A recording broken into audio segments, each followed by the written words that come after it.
vamos a conversar con el abogado Luis Almeida, él es asambleísta del Partido Social Cristiano, y justamente vamos a preguntarle sobre las declaraciones del presidente Guillermo Lasso, si aportan o no a pacificar al Ecuador. ¿Cómo está, doctor Almeida? Un gusto tenerlo aquí en Ecuador en directo. Bueno, muchas gracias, un gran abrazo para todos ustedes. Todo es una locura. Primero que me parecería como que solo él puede tener dinero, me refiero al presidente de la República, pero el tema no radica en eso. Para decir eso, él primero debe tener una evidencia de cómo llegó el dinero del narcotráfico, ¿no? Para poder criticar de aquello, en qué cuenta fue depositado, qué narcotraficante dio el dinero, una cosa de esa, porque de lo contrario, simple y llanamente es como decir que todos son ladrones, los banqueros, o todos son ladrones los periodistas. Entonces, ese tipo de cosas no puede ser en una cuestión civilizada del país, ¿no? Correcto, yo lo espero acá en estudios, el doctor Almeida está llegando, justamente estaba ya en camino, creo que ya está llegando para seguir con esta entrevista. Así es que a nosotros nos saca de contexto escuchar las opiniones, o nos sorprende demasiado que el propio presidente de la República, siendo una persona que quiere diálogo, comienza a mandar, pero ese diálogo de una manera incendiaria, como lo he dicho en este espacio, así como él no está aportando en nada, y ni siquiera da la cara, pues. Cuando le dicen vamos al diálogo, él no va, manda al ministro de gobierno. Tarde o temprano, esto va a fracasar, este diálogo. Ojalá yo me equivoque, porque todos queremos que este país funcione. Se los prometo que todos los ecuatorianos quisiéramos que Lasso haga un buen gobierno, porque todos queremos que el país esté bien, que funcione, que se reactive la economía. Aquí nadie quiere estar... Hay gente del exterior que nos sigue, que por cierto son muchos ecuatorianos que nos siguen. Me preguntan, me dicen, Jaime, oye, ¿cuándo nos das una buena noticia de nuestro país? Yo quisiera, les digo, hablar cosas positivas, pero no se puede. Lamentablemente son cosas negativas. Ahora sí, doctor Almeida, ¿cómo le va? Gracias por acompañarnos acá en el estudio. Un gran abrazo para todos ustedes, Jaime, y la inmensa audiencia de Ecuador en directo. Decirles que ese tipo de acusaciones, primero que son irresponsables, ¿no? Segundo, hasta infantiles, porque yo creo que ese señor no debe cargar en el bolsillo ni $20. Cuando lo detienen a Isa, eso justamente estaba comentando, ¿no? Que él habla de que ha sido financiado, primero da una cifra de $15 millones, después dice 18, después dice 20. O sea, no sabe ni siquiera cuánto mismo es el financiamiento. Y cuando la periodista le dice, pero ¿usted tiene pruebas? Él no dice pues las pruebas. No. Y cuando le detienen a Isa lo detienen con $2 y 2 euros. Se supone que es el líder, el cabecilla, tiene que andar forrado de dinero, pues. No, por lo menos tenés para el carro, pero ni siquiera para el carro cargaba, sino solo para el bus. Entonces, esas son las cosas irresponsables, ¿no? Yo creo que al señor Lasso le ha quedado un poquito grande el puesto, y ese tipo de cosas son totalmente horribles, porque es denigrar a la gente pobre. ¿Cómo se mantienen los indígenas? Yo lo he analizado, yo no soy muy amigo de ellos en la profundidad, pero yo vi, estando en Quito, cómo llegaban los camioncitos, las camionetitas de ellos. Todos son... Ni siquiera iban en bus, por lo menos. Indiecitos, y van en camiones arriba, se trepa el uno, y el chiflido y toda esta cosa. Son una organización, ¿no? Entonces, son las formas de protestar, pero yo creo que el señor Lasso como que quiere irse del gobierno, ¿no? Con todo lo que está haciendo, o sea, parece ser que, no sé si hay alguien que lo asesora. Intolerante, es la conducta propia. Es la conducta propia de él, ¿no? Es lamentable que el presidente tiene que primero tratar a todos como hijos, o sea, o como hermanos por lo menos, ¿no? Si él es el primer mandatario de la nación, debería ser más meticuloso, hasta dejar el beneficio de la duda siempre, en todo momento, ¿no? Yo así lo hago, dejo el beneficio de la duda, porque no todos somos iguales, y no es justo tampoco enseguida el narcotráfico. ¿Qué tiene que ver el narcotráfico? No sé. Creo que no. Y si tiene pruebas debe coger esas pruebas y poner una denuncia. Lógico. Ahora lo que sí hay que investigar es cuánta cantidad de plata sacó la Secretaría de la Inteligencia en esos días, ¿no? Lo que sí hay que investigar allí, por ejemplo, cuánto sacaron para hacer contramanifestaciones, cuando algunos de estos troleros sacaban plata de esa institución. Hay que ver cuánta cantidad, ¿no? Allí eso deberíamos investigar. A la final ahí llega la cifra que dice usted, 18 o 20 millones. Lógica, entonces ese es el dinero que él puede suponerse. Y que se reparte. Pero ellos se reparten allá entre ellos, pero me refiero a la gente que va al servicio ese de inteligencia, que nada de inteligencia tiene, ¿no?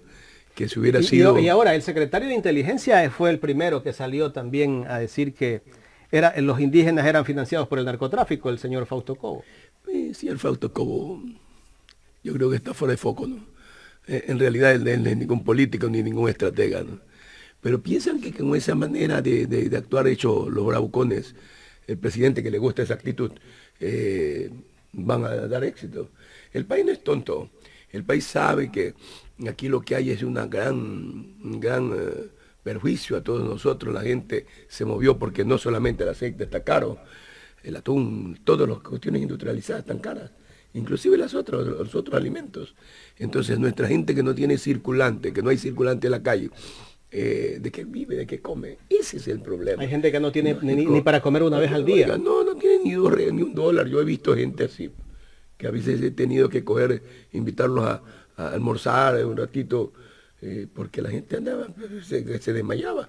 Y que conste, no son vagabundos, como para decir que... Son gente desempleada. Gente desempleada, gente clase media baja, que ya no están contados de entre los productivos, pero que en definitiva eso es lo que hay que cambiar. Eso debería ser un presidente de la República, ver las posibilidades de que aquí venga el dinero. La cuestión es al revés. Hay que dejar que vengan todas las inversiones de los otros países acá, que vengan los banqueros, que venga todo el mundo, para que el costo sea más barato. Eso con Lasso, ¿no? Se hablaba de que Lasso como banquero, como un empresario exitoso, pero que al final del día no hemos visto ese dinero, dinero que iba a venir. Ese éxito solo es para él, o es de él nada más. Entonces, si es así, no debería haber sido nunca presidente de la República. ¿Ustedes se arrepienten de haberlo apoyado? Sí, yo lo he dicho públicamente, yo me arrepiento, ¿verdad? Yo me saqué el aire en plena pandemia. ¿Y usted votó perdimos en contra a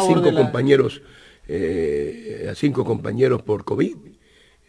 Yo comandaba la Febres Cordero y los distritos 1, que es una cuestión inmensamente grande. Yo soy consecuente con la gente y no puede ser de otra manera. ¿Y cómo voté? Yo hubiera querido votar a favor.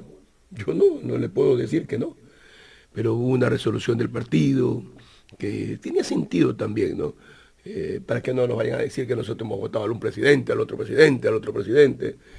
Tenía sentido, ¿no? Coincidentalmente, así pasó. ¿En contra votó usted? No, me abstuve. Otros votaron en contra, yo no. No. Había muchas condiciones para votar. Por lo menos atención. Esa también es una forma de protesta. Ganas sí tenía de votar. Lógico, yo sí. Y yo tengo que decir la verdad. Por temas de disciplina del partido, tal vez lo... Por temas de disciplina del partido. Pues, de todas maneras somos un conglomerado político, ¿no?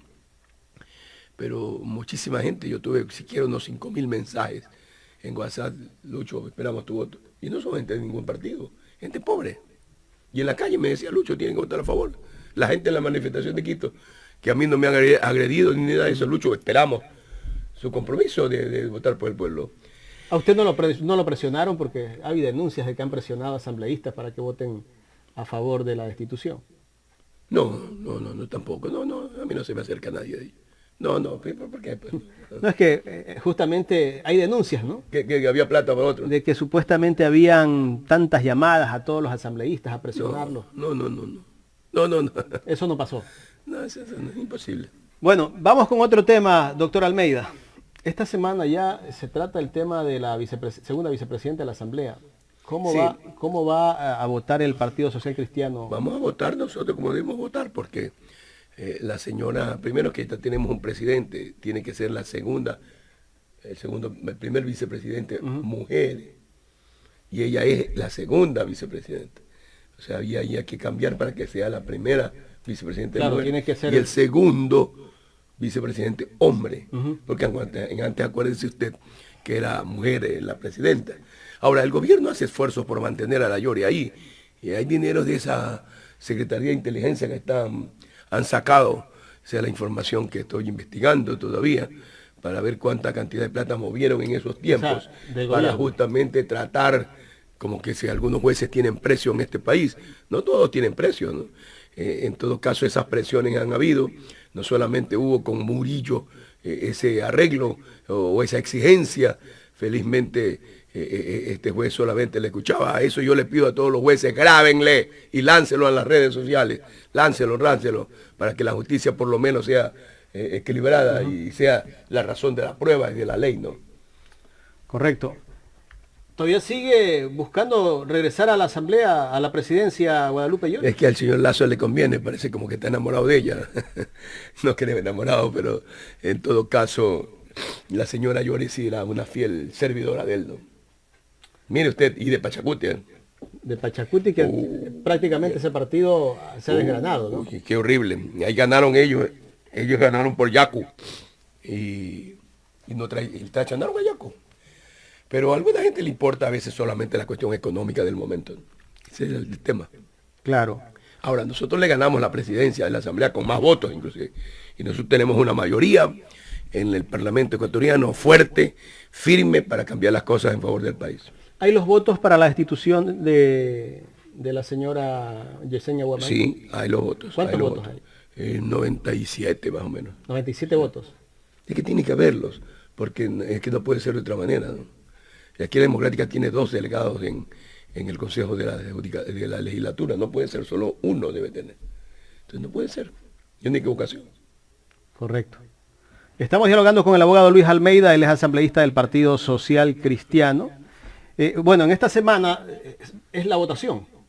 Sí, esta semana es la votación. Son 5 días que dan a partir del viernes, que hay que ver que si la enviaron enseguida. Entonces, sábado, domingo, lunes, martes, hasta el miércoles.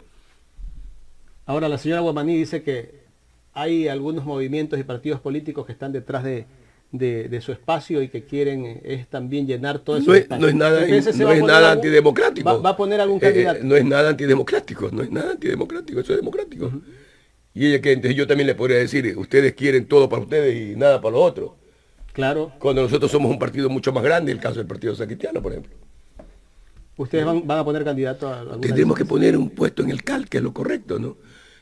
A nosotros nos avasalló el gobierno después que nosotros le dimos. Corrió la izquierda democrática a ponerse a los pies del gobierno. Después que le criticaron al presidente Herbas, ellos siguen pues lamiéndole la bota a ellos, cuando lo correcto es por lo menos ser solidario con Herbas, pero ni siquiera lo han hecho. Parece que les interesa solo los egos personales. En el tema de la denuncia contra Herbas, que fue pública, no sé si el presidente de la República también puso una denuncia a la Fiscalía o al gobierno, que el ex candidato a la presidencia había pedido que le exoneren los impuestos. No conozco a ciencia cierta eso, pero en algún momento creo que vi un Twitter de él que dice que ha ido a declarar a la Fiscalía. Creo que así ha habido una investigación. Pero es que eso le pasa a Herbas por no haberle puesto la denuncia primero al presidente, que él fue el que lo quiso arreglar. Si es que lo quiso arreglar, lógicamente. Claro. Y ahora el presidente de la República acusa a todo el mundo. Irresponsable. En el caso de los asambleístas que les dijo... Es que él para todo es... Le dijo ladrones. Le dijo ladrones. Yo también le podría decir ladrones presidentes, ¿no? Pero no, pues es una actitud incorrecta. ¿Pero cómo acusa sin pruebas? Pero es que esa es la actitud de cada cual, pues. Cuando alguien ha sido mal formado, esa es la actitud ni siquiera de prepotencia, sino de vulgaridad, pues, que asume un jefe de Estado. El jefe de Estado tiene que ser el hombre más respetado, más respetable. Y para ser respetado tiene que ser respetable. Y eso tiene que entenderlo él. Pero no lo entiende. Él cree que con 4 reales él puede avasallar a todo el mundo. Alguien también podría decir, se robaron un banco. ¿Y? A ver, ¿quién fue que se robó el banco? ¿Qué banco? Claro, tienes que presentar... Lógico. Todos son pruebas. Pero esto es una manera tal vez de distraer a la gente. No, yo creo que es una manera de demostrar bravuconada para que la gente le tenga miedo. Y lo que pasa es que la gente no es que le tiene miedo, sino que le pierde el respeto. Ese es el problema. Si usted actúa mal, la gente le pierde el respeto. ¿Cómo ve usted, volviendo al tema de las mesas de diálogos, que ahora se han creado 10 mesas de diálogos, que el presidente no participe ni siquiera en la primera reunión? Malcriado, es un malcriado, ¿no? Y perdonen que yo lo diga, aunque sea de ver saludarlos, ¿cómo están? Qué gusto verlos. También estoy acá atendiendo otras cosas. No, pero es sobrado. ¿No tiene tiempo? No, es que él cree que es monarca. Ese es el problema. Pero ahí estuvo 48 horas antes, asustadísimo, que ya no sabía qué hacer, ¿no? Cuando los indígenas lo tenían apretado. ¿Usted cree que llegará a feliz término esas mesas? Con esa actitud, yo creo que el propio presidente está buscando que no haya ningún término. ¿Podría pasar lo mismo que ocurrió con el PSC, que ustedes lo llevaron al poder y al final les dijo? Y después hasta enemigo de nosotros. Vea usted, ese es el problema de esta gente mezquina, indolente, malas personas. Tal vez el ego que él tiene, ¿no? Ego tonto, porque no ese es un ego ningún ego de éxito. Yo he conocido banqueros que son gente de otra estirpe. Pero bueno, no me haga hablar mal de él. Pero es que hablar de eso es hablar mal de él, en definitiva. Claro.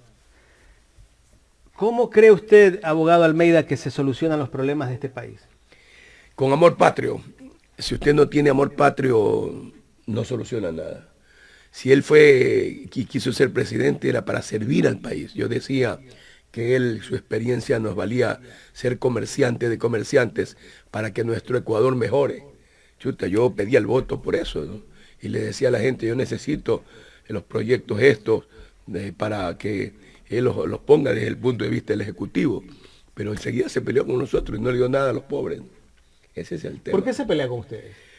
Yo creo porque él creyó ser el representante de la centro derecha o de la derecha y dijo, aquí en este lío le meto un cartuchazo a Nebot y le meto otro cartuchazo a Correa. Él era el que quería hacer la unidad y la mayoría con ellos. Pero eso no fue, más vale, porque el presidente escuchó a otros que son odiadores, pues, ¿no?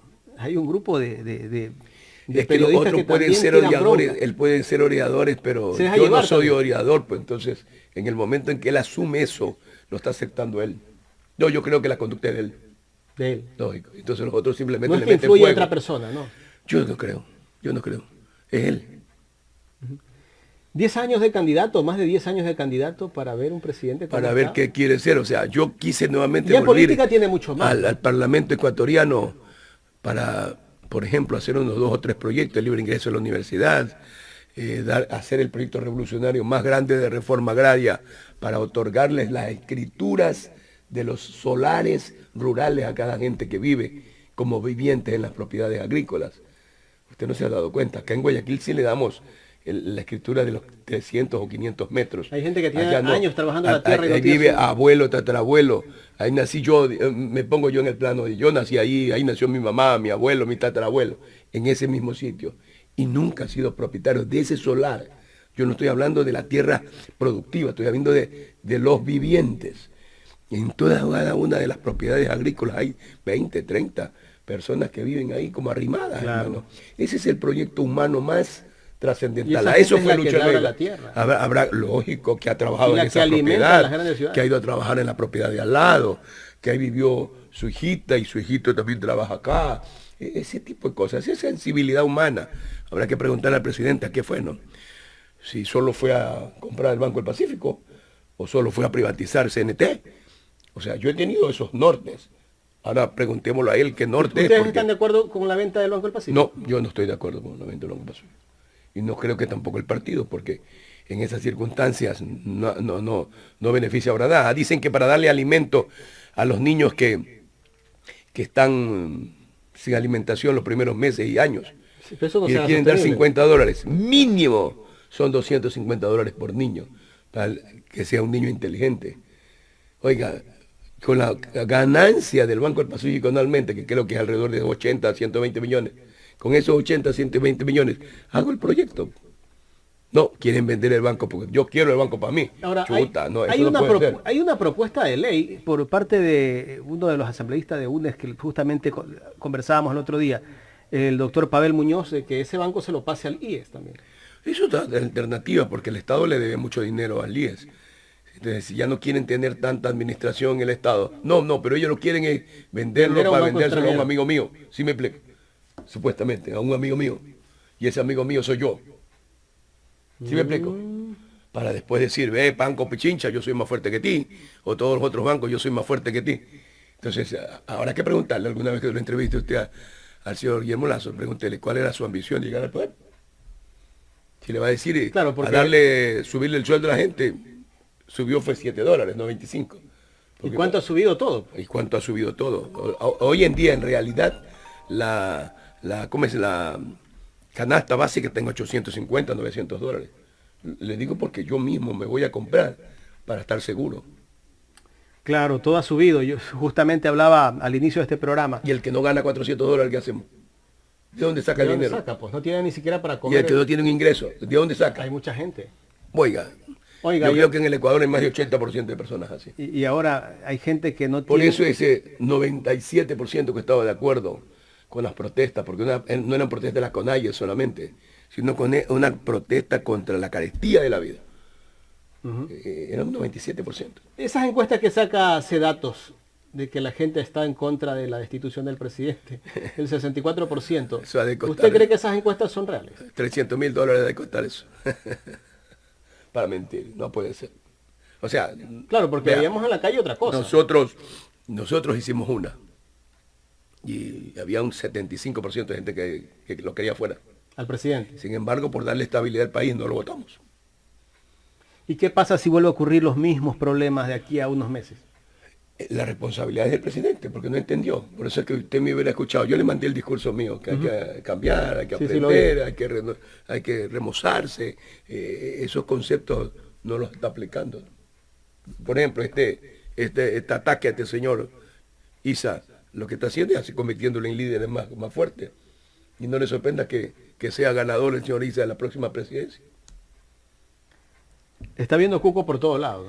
No, lo que pasa es que él no tiene control de sus emociones, ese es el problema. Pareciera. Y a veces por quedar bien, como que el presidente dice cualquier cosa. ¿Usted se recuerda cuando en Uruguay dijo que le iba a comprar, íbamos a importar leche, lácteos y carne? Pues aquí tenemos. Deberíamos nosotros como Ecuador exportar carne. Lo mismo de la venta del avión. Pues o sea, el presidente a veces por quedar bien te dice cualquier cosa. Creo que está falta de noticias buenas. ¿Qué será? Que no esté... Pero las noticias buenas tiene que prepararlas usted, presidente. Hágalas. Dele solución a las cosas. Usted dijo que nos iba a dar el libre ingreso a la universidad. En su proyecto de ley de educación superior no está la desaparición del CENESID. Lucho Almeida tuvo que hacer su proyecto y allí sí está. Y nos habla, bueno, de que justamente el éxito del gobierno de él es bajar la inversión pública. Si se baja la inversión pública, también baja. El éxito de la inversión pública lo que hace es que ya no hay ni siquiera un albañil que gane nada. Entonces, por eso es la pobreza. El Estado también es una de las formas de lograr movimiento económico. Cuando el Estado hace obras, cuando el Estado contrata obras, también mueve la economía. No, él no tiene obra pública para poder cobrar esos dineros de impuestos, porque ha creado nuevos impuestos para pagarle a los tenedores de la deuda. ¿Y sabe usted quiénes son los tenedores de la deuda? No sea que sean ellos mismos. ¿Tal vez son amigos o qué? Que son amigos. ¿No qué? Y no les por eso sorprende es que a hay que veces tener compran... la Reserva Monetaria... No, es que no solamente la Reserva Monetaria, sino que este señor ministro de Finanzas paga y paga y paga para deuda externa, eso sí, porque ahí hay unas emociones muy interesantes, ¿no? Doctor Almeida, ya en la recta final de esta entrevista, bueno, nos hablan también de que la Asamblea tiene un 7% de credibilidad. El señor Lazo tiene 3% en intención de voto en Guayaquil. Y 6%. 3%. No tiene más. Lógico, si ellos le echan toda la culpa a la Asamblea, como que si la Asamblea es la que produce.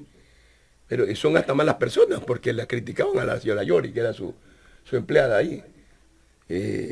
Los parlamentos nunca tienen que tener ninguna buena... Nunca ningún parlamento en el mundo tiene una buena credibilidad. No, pues, somos pocos los legisladores que actuamos en favor del pueblo. Pero pregunten pues cada cual cuánto cumple o no cumple la función para con el pueblo. Si lo mandan a desprestigiar al parlamento porque son antidemocráticos, entonces eso es lo que pasa. Sin embargo, ahora en las protestas, el pueblo ecuatoriano estuvo a las expensas de que el parlamento solucione el problema. El pueblo quería que lo destituyan a Lazo. Esa es la verdad. Nosotros no caímos en eso pese al sacrificio político, no porque nos van a dar algo ni porque queremos algo, no, no, no. Sino que hay que darle la última oportunidad. Él quiso llegar allá, señor, entonces él mismo tiene que pagar lo que él quiso, ¿no? Claro. Abogado, finalmente ya para ir a la última parte de esta entrevista. ¿Usted cómo toma la propuesta del abogado Jaime Nebot, el líder del PSC, que quiere que el Ecuador sea un estado federalista? Bueno, es una cosa buena. Esta es una especie de descentralización. La descentralización que también la plantea la actual Constitución en regiones. Pero ser federalista es bueno porque de una u otra manera Guayaquil se inició en 1820 como un estado federal. Esa era la verdad. Igualita la Constitución a la de los Estados Unidos en 1820. Pero nos sometieron y nos dejaron fuera. El propio Libertador, que no nos libertó a nosotros, sino que nos sometió acá en Guayaquil. Esa es la verdad. Pero es una forma de retribuir o reconquistar lo que nosotros como Guayaquil producimos y no se vaya al centralismo. Lógico, tiene que haber una contribución al centralismo. No es que queremos la desaparición del Ecuador. Ese es el concepto del federalismo. Estados Unidos es federalista. Pero bueno, estos países ya tienen muchísimos años. Sí, pero que nosotros debimos haber sido así desde el comienzo. Es como decir provincias. ¿Cómo quedarían las provincias donde se produce el petróleo? O sea, ese recurso se queda en esa provincia. Es que tienen que juntarse con otras. Y lo que yo produce colateralmente y tiene que haber contribuciones para el resto del país, ¿no? Y las pequeñas provincias donde no hay muchos recursos naturales, no hay mucha actividad comercial, ¿de dónde van a recibir los impuestos? Pero es que pueden haber ingresos nacionales, ¿no? Y hay leyes nacionales, y hay leyes provinciales. Eso es, no hay nada del otro mundo eso. No hay nada del otro mundo, es una especie de estar un poquito más organizado nomás. Pero para llegar a ser un país, que esa propuesta tenga forma, hay que pensar en una constituyente. Podría ser, o podría ser también una reforma constitucional. Bueno, hay que ver cómo se la hace, ¿no? Y una constituyente, usted sabe que la Sierra tal vez no votaría por eso. ¿No creas que Quito dice que produce más que Guayaquil? A Quito le convendría. Cuenca también produce bastante. También le convendría. Pero es que no solamente las ciudades, son los grupos de provincias, ¿no? Guaya puede asociarse con una o dos, o tres. Con el Oro, con Manabí, con los ríos. Con las que quieran. Ahora mismo, en esa descentralización que hizo el correísmo, hay la zona 5, por ejemplo. Claro. Son 3 provincias, creo que somos Santa Elena, Guayas y la provincia de Bolívar, algo así. Podría ser casi igual. Cuando veamos, es un planteamiento. Es una propuesta. Es una propuesta, ¿no? Que está en debate todavía, debate público. De una manera, lo que pasa es que, ¿para qué nosotros depender de otros cuando otros no quieren estar con nosotros? Ese es el problema. Ese es el concepto que propone Guayaquil. Abogado Almeida, quiero agradecerle. Un gran abrazo para usted. Este diálogo. Gracias. Aquí en Ecuador en Directo.